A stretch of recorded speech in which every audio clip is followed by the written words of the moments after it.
Hello students, আজকে আমরা পড়ছি ক্লাস 5 এর বাটারফ্লাই লেসন 6 পেজ 70 to 74। আজকে আমরা পড়ছি পার্ট 4। আমরা 1 2 3 আগে পড়েছি, আজকে পার্ট 4 এবং আজকে লেসন 6টা সম্পূর্ণ শেষ হবে। আমরা আগাই।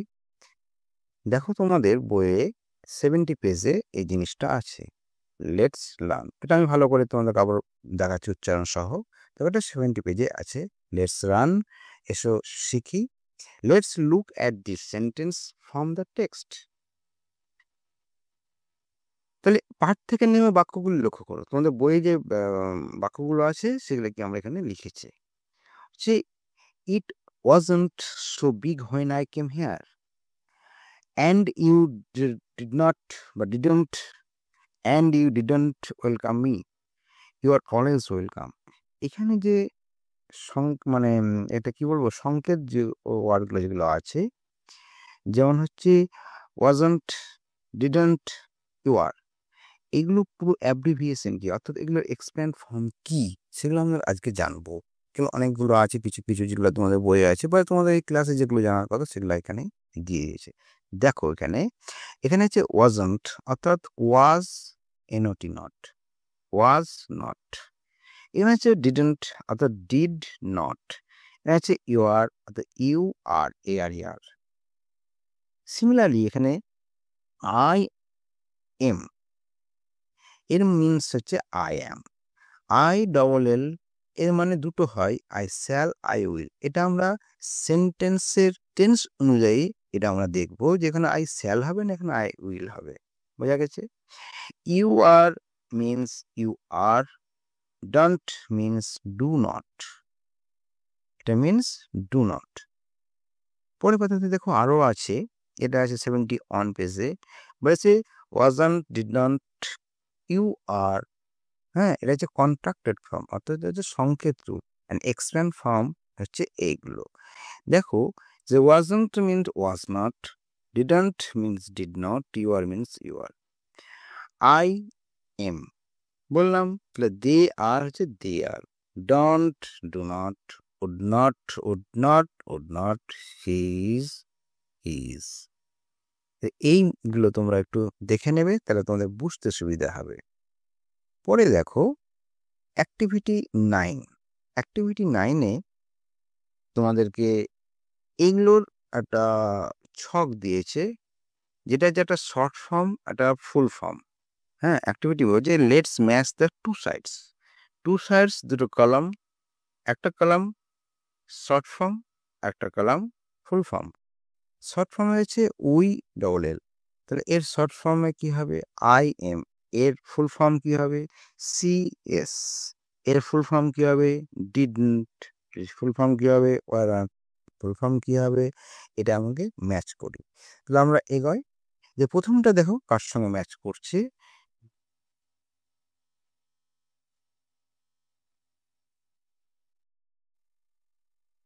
ঠিক আছে, প্রথমটা দেখো ওই এর সঙ্গে এটা ম্যাচ করছে। তারপরেরটা দেখো কার সঙ্গে ম্যাচ করছে, I am, she is, did not, were not, you have, will not, cannot। হয়ে গেল। এগুলো বই তোমরা দাগ দিয়ে নাও, অ্যান্সারটা করে নেবে। এবার অ্যাক্টিভিটি 10 আছে 71 পেজে, অ্যাক্টিভিটি 10, এটা আমি এক্সপ্যান্ড করে দেখাই। দেখো অ্যাক্টিভিটি 10-এ বলছে now read a pair of following phrases and underline the preposition here, on is done for you. Now read pairs the following sentence. তোমাদেরকে যে সেন্টেন্সগুলো দেওয়া হয়েছে, অনুচ্ছেদটি দেওয়া হয়েছে, সেখান থেকে তোমাদের অপ্রিপোজিশন বের করতে হবে এবং তার তলাতে আন্ডারলাইন করতে হবে। একটা করে দেওয়া আছে, বাকিগুলো করতে হবে। এটা হচ্ছে গল্প। তাহলে আমি পড়ি। দ্য ফার্মার, দেখো তোমার বইয়ে আছে, the farmer took a sharp axe and struck at the trunk of the tree. একটি ফার্মার ধারালো কুঠার নিয়ে গাছের টুনিতে আঘাত করলো। এখানে অ্যাট, তাহলে আন্ডারলাইন দেখো তোমাদের বইটা করে দেওয়া আছে। তারপরে দেখো কোনগুলো, হ্যাঁ, প্রিপোজিশন হবে। All the creature living in the tree started to request the farmer not to cut down the tree. গাছে যে প্রাণীগুলো বাস করত তারা রিকোয়েস্ট করলো ফার্মারকে যে গাছটা কাটিও না। এখানে দেখো দুটো প্রিপোজিশন আছে, একটা টু আমি আন্ডারলাইন করেছি, এখানেও টু আন্ডারলাইন করেছি, এই দুটোর তলায় আন্ডারলাইন করে নাও।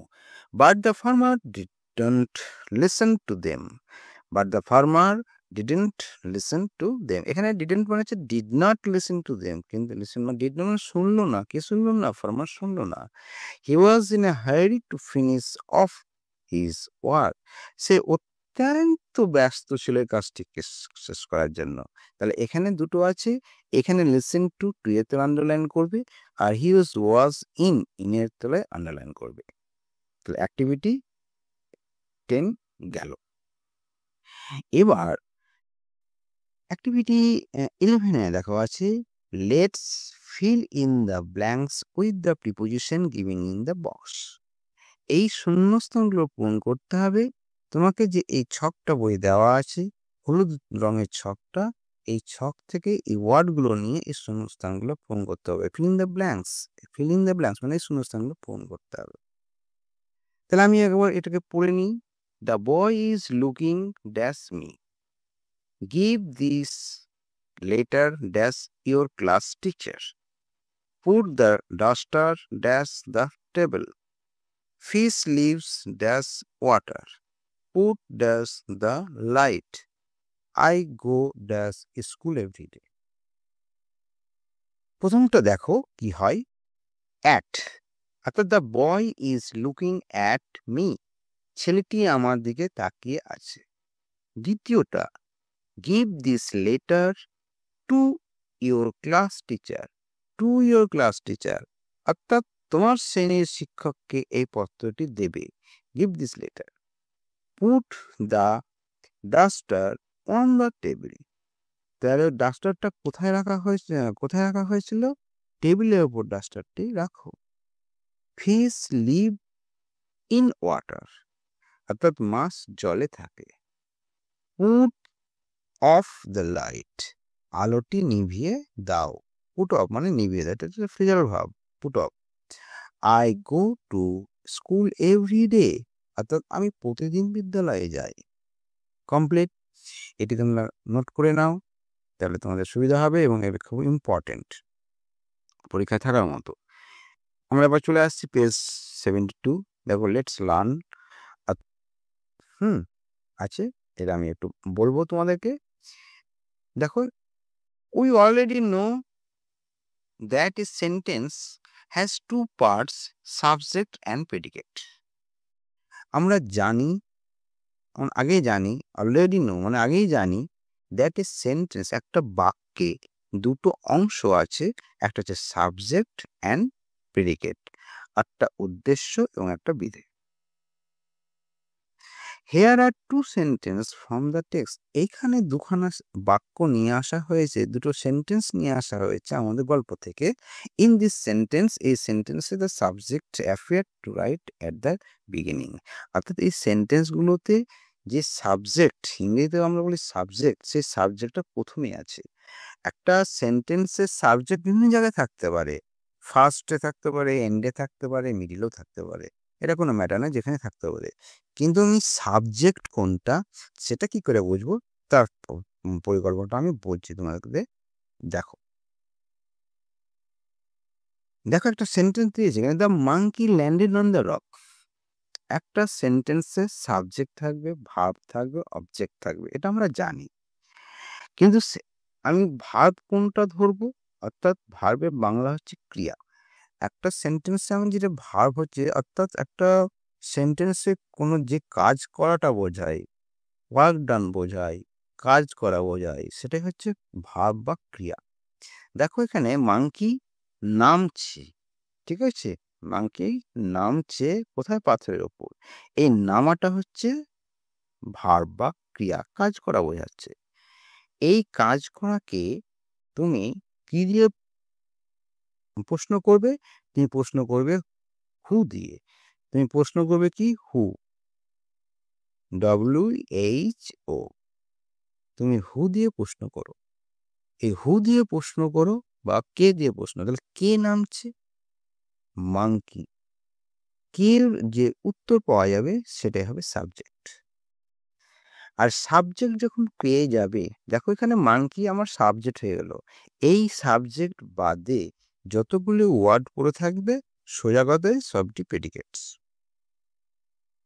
দ্বিতীয় সেন্টেন্সে দেখো, the crocodile swamp to the rock. এখানে সোয়াম হচ্ছে সাঁতার কাটা বা সাঁতরে আসা, এখানে ওয়াক বোঝাচ্ছে, অর্থাৎ এটা ভার্ব বা ক্রিয়া। একে প্রশ্ন করো কে সাঁতার কাটছে, হু হু সোয়াম, তার উত্তর আসবে crocodile. The crocodile, this crocodile is a subject. বোঝা গেছে? and swam to the rock, this sentence is what is predicate. Here the monkey and the crocodile are subject words. হয়ে গেছে? অর্থাৎ একটা সেন্টেন্সে, আবার বলছি, একটা সেন্টেন্সে যে কাজ করা বোঝাচ্ছে সেটা হচ্ছে ভার্ব। ভার্বকে জিজ্ঞেস করো কে করছে, কাজটা কে করছে, যে উত্তরটি পাবে সেটি হবে সাবজেক্ট। একটা সেন্টেন্সে সাবজেক্ট বেরিয়ে গেল, সাবজেক্ট বাদে যেটি পড়ে থাকলো সেটাই হচ্ছে predicate. Okay, next, now read this sentence. Every morning I brush my teeth.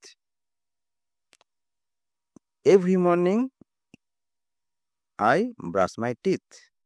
In his class Sunil has many friends. Sunil অনেকগুলো, এই ক্লাসে সুনীল অনেকগুলো বন্ধু আছে। Here comes our teacher. হ্যাঁ, হিয়ার কামস আওয়ার টিচার, আমাদের শিক্ষক মহাশয় এলেন। আর কি আছে? How beautiful is my village. কি সুন্দর আমাদের গ্রাম। Here we see that the subject sometimes appear in the middle and even at the end of sentence. এখানে আমরা দেখতে পাচ্ছি উদ্দেশ্য কখনো বাক্যের মাঝে আবার কখনো বাক্যের শেষে বসে। আমি তো বললাম যে দেখো এই মানে এই বাক্যগুলোতে আই, সুনীল, আওয়ার টিচার এগুলো আছে সবই সাবজেক্ট। হ্যাঁ, যেমন আমি বলি every morning I brush my teeth. এই ব্রাশ, এই ব্রাশ করাটা কাজ করা বোঝাচ্ছে। কে কাজ করছে? আই, আমি ব্রাশ করছি, অর্থাৎ I subject. In this class, এই ক্লাসে সুনীল হ্যাজ মেনি ফ্রেন্ডস। সুনীলের অনেকগুলো বন্ধু আছে। কার বন্ধু আছে? সুনীলের বন্ধু আছে, that is subject. Here comes our teacher. Come মানে আসা, কে আসছে? আমাদের teacher, our teacher, that is subject. How beautiful is my village. Beautiful, সুন্দর, কে সুন্দর? আমার ভিলেজ, অর্থাৎ আমার গ্রাম, তাহলে এটা হচ্ছে সাবজেক্ট। সেই জন্য এখানে বলেছি, আমি প্রথমে বললাম যে সাবজেক্ট কোথায় প্রথমে থাকতে পারে, মাঝেও থাকতে পারে, শেষেও থাকতে পারে। কিন্তু সাবজেক্ট বুঝবো ভার্বকে, অর্থাৎ ক্রিয়াকে আমি প্রশ্ন করে। পরে যাই, অ্যাক্টিভিটি 12, দেখো এটা 73 পেজে আছে। লেটস ডু, অর্থাৎ চলো কাজ করি। Activity 12, read the following sentence, circle the subject and underline the predicate. One is done in. এখানে তোমাদেরকে এ বি 2 4 6 7, এখানে 7টা তোমাদেরকে বাক্য দিয়েছে এবং কোনটা সাবজেক্ট সেটাকে কি করতে হবে? ওভাল শেপ করতে হবে বা সার্কেল শেপ দিয়ে ঘিরতে হবে, গোল করে ঘিরতে হবে। আর যেটা প্রেডিকেট সেটার তলায় আন্ডারলাইন করতে হবে। একটা করে দিয়েছে, দেখো এ একটা করে দিয়েছে।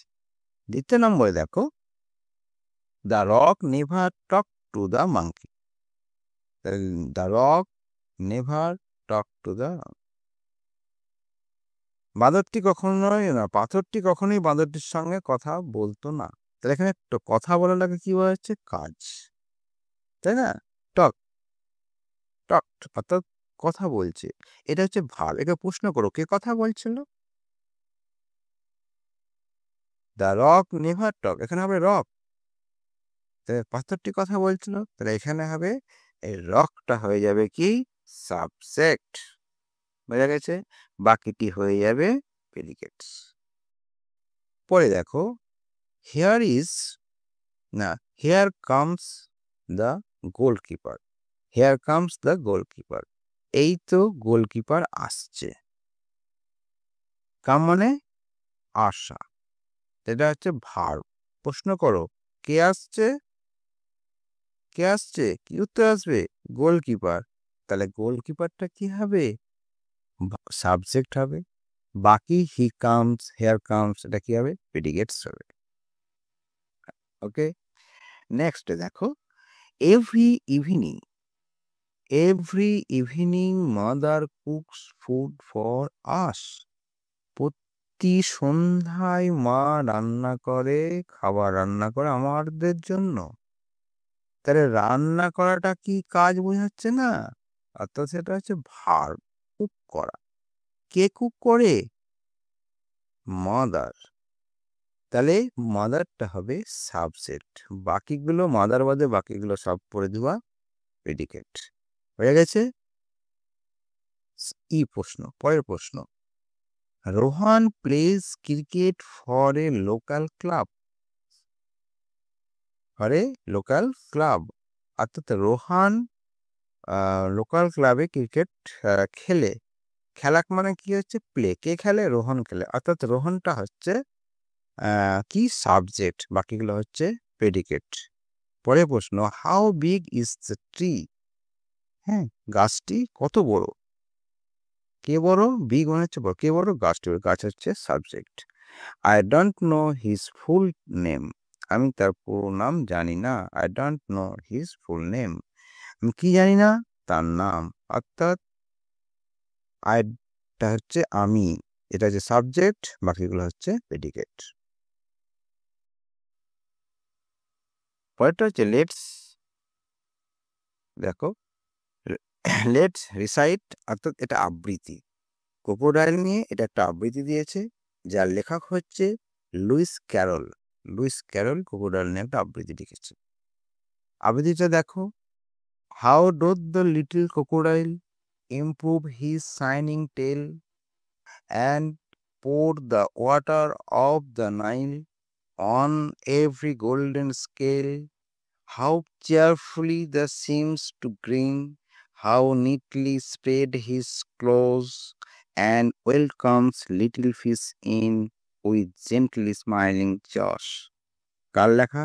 Luis Carroll. এটা কি বলতে চেয়েছে? বাংলায় তোমাদের এখানে লিখেছি, কিভাবে ছোট্ট কুমিরের একাধারে, how doth the little crocodile, ল্যাজটাকে করে তোলে চকচকে। ল্যাজটাকে করে কি করে তুলেছিল? চকচকে। শাইনিং টেল, ইমপ্রুভ হিজ শাইনিং টেল। এবং নীল নদীর জল ঢালে, and pour the water of the Nile on every golden scale, অর্থাৎ তার প্রতিটি সোনালী আঁশের ওপরে। How cheerfully he seems to grin, হ্যাঁ, সে আনন্দের সাথে হাসে দাঁত বের করে। কি দক্ষভাবে তার থাবা ছাড়ায়, আর ছোট ছোট মাছেদের আমন্ত্রণ জানায় ভদ্রভাবে হাসার চল দিয়ে, উইথ জেন্টলি স্মাইল চ। এটা কে করেছে? Luis Carroll. পরেরটাতে যাই। আচ্ছা, এই মানেগুলো আমি এই যে ক্রোকোডাইলের যে আবৃত্তিটা করেছি তার মানেগুলো এখানে দিয়েছি। দেখো, ডোথ করে তোলে, টেল লেজ শাইনিং চকচকে, পোর মানে ঢালে, গোল্ডেন সোনালি, স্কেল আঁশ, হ্যাঁ, চেয়ারফুলি আনন্দের সাথে, নিটলি পরিচ্ছন্নভাবে বা দক্ষভাবে, স্প্রেড মানে ছড়ায়, জেন্টলি ভদ্রভাবে, জস হচ্ছে চোয়াল। আরেকটা আছে দেখো 74 পেজ এবং লাস্ট পেজ, এটা এখানে একটা অ্যাক্টিভিটি আছে, activity 13, let's write a short note in 8 sentences with the following hints giving the title. অর্থাৎ এখানে একটা গল্প লিখতে হবে, হ্যাঁ, নিচের কিছু সূত্র দিয়েছে, এই গল্পটির একটা টাইটেল অর্থাৎ একটা নামকরণ, একটা গল্প দিতে হবে। কি কি দিয়েছে হিন্টস দেখো, a fox fail into a well, হ্যাঁ, একটা শিয়াল কুয়োতে পড়ে গিয়েছিল। ফেল টু গেট আউট, অর্থাৎ বেরোতে পারছিল না। এ গট কেম, একটা ছাগল আসলো। ফক্স আস গট, ফক্স ছাগলকে জিজ্ঞাসা করলো to drink water from the well, অর্থাৎ কুয়োর জল খেতে বললো। গট জাম্প ইন, অর্থাৎ কি হলো? গট মানে ছাগলটা জাম্প দিয়ে দিল কুয়োতে। Fox climb on the goat's back, শেয়ালটা কি করলো, ছাগলের পিঠে দাঁড়ালো এবং গট আউট, ওখানে লাফ দিয়ে বাইরে বেরিয়ে আসলো। Goat রিমেন্ড in the well. হ্যাঁ, গট কি করলো, রিমেন্ড ইন দ্য ওয়েল, ছাগলটা ওখানে থেকে গেল। এটা নিয়ে একটা গল্প, এই পয়েন্টগুলো দিয়ে আমি একটা গল্প লিখেছি, তোমরা দেখো। গল্পটার নাম দিয়েছি চালাক শেয়াল ও বোকা ছাগল, the clever Fox and the foolish goat. পড়ি। Once a fox was moving around a village. He wasn't was not careful. Suddenly, he fell into a well. After falling, he tried to get out, but could not. Suddenly, a god came near to the well. He asked the fox what he was doing inside the well. The fox was clever. He said, the water of the oil is very sweet and tasty. Why do not you come down and drink the water? The goat was a great fool, so he believed the fox and jumped into the oil. The fox was waiting for the moment. He climbed on the goat's back and go out. The foolish goat remained in the oil. এটা তোমরা পড়তে অসুবিধা হলে পরে আমি তোমাদের জন্য উচ্চারণ সহ মানে করে দিয়েছি। দেখো, once a fox was moving around a village. He wasn't careful. Suddenly he fell into a well. After falling, he tried to get out, but could not. Suddenly a goat came near to the well. একবার একটা শিয়াল গ্রামের চারিদিকে ঘুরে বেড়াচ্ছিল। সে সজাগ ছিল না। হঠাৎ সে একটা কুয়োতে পড়ে গেল। পড়ার পর সে বেরিয়ে আসার চেষ্টা করলো, হ্যাঁ, পেরোলো না। হঠাৎ একটা ছাগল সেখানে এসে উপস্থিত হলো। পরেরটা দেখো, he asked the fox what he was doing inside the well. অর্থাৎ সে শিয়ালকে জিজ্ঞেস করলো যে সেখানে সে কি করছে। The fox was clever. শিয়ালটি ছিল চালাক। ক্লেভার হচ্ছে চালাক। He said the water of the oil is very sweet and tasty. হ্যাঁ, সে বলল কুয়োর জল খুব মিষ্টি এবং সুস্বাদু। Why do not you come down that drink the water? কেন তুমি এখানে জল খেতে আসবে না? হ্যাঁ, কেন তুমি এখানে জল খেতে নামবে না? বলছে কাকে, বলছে গোটটাকে। গোট বলছে, the goat was grateful. অর্থাৎ গোটটা একটা মস্ত বোকা। So he believed the fox and jumped into the well. অর্থাৎ শিয়ালকে বিশ্বাস করে লাফিয়ে কুয়োতে নামলো। The fox was waiting for the moment. সে সময় ফক্সটা মানে কি করবো, সময়ের জন্য অপেক্ষা করছিল, কখন আসবে। He climbed on the goat's back and got out. অর্থাৎ কুয়ো থেকে বেরিয়ে পড়লো। হ্যাঁ, গট আউট, কুয়ো থেকে বেরিয়ে পড়লো। পিছের উপর চললো এবং সেখানে লাফ দিয়ে কুয়ো থেকে বেরিয়ে পড়লো। The foolish goat রিমেন্ড in the well. বোকা ছাগলটি কুয়োতেই পড়ে রইল। বুঝে গেছে? এই গল্পের হচ্ছে মূল ব্যাপার। তোমরা এটা পড়বে, হ্যাঁ, লিখবে, যে এটা প্র্যাকটিস করবে, পয়েন্ট ধরে ধরে লিখবে, দেখবে হয়ে যাবে। লাস্ট দিয়েছে লেটস ওয়ার্ক টুগেদার। এটা আমরা একটু দেখে নিই। লেটস ওয়ার্ক টুগেদার, একসঙ্গে কাজ করি। You have read about the monkey and the crocodile. Now sit in a group. একটা গ্রুপে বসতে বলছে। Make 3 chart show here. 3টা চার্ট করতে বলছে। কিসের চার্ট 3টা করতে বলছে? দেখো, difference in the kind of food the two animal take. এই যে মাঙ্কি আর ক্রোকোডাইলের কি কি খাবার খায় সেটা এক নম্বর। প্লেস দে লিভ ইন, কোথায় বাস করে। 3 নম্বর হচ্ছে দ্য স্পেশাল ফিজিক্যাল ফিচার্স, তাদের শারীরিক গঠন। তা আমি করে দিয়েছি, দেখে নাও। মাঙ্কি একটা কলাম করেছি আর ক্রোকোডাইল একটা কলাম করেছি। 1 নম্বর ফ্রুট, মাঙ্কি খায় ফ্রুট, ক্রোকোডাইল খায় মিট।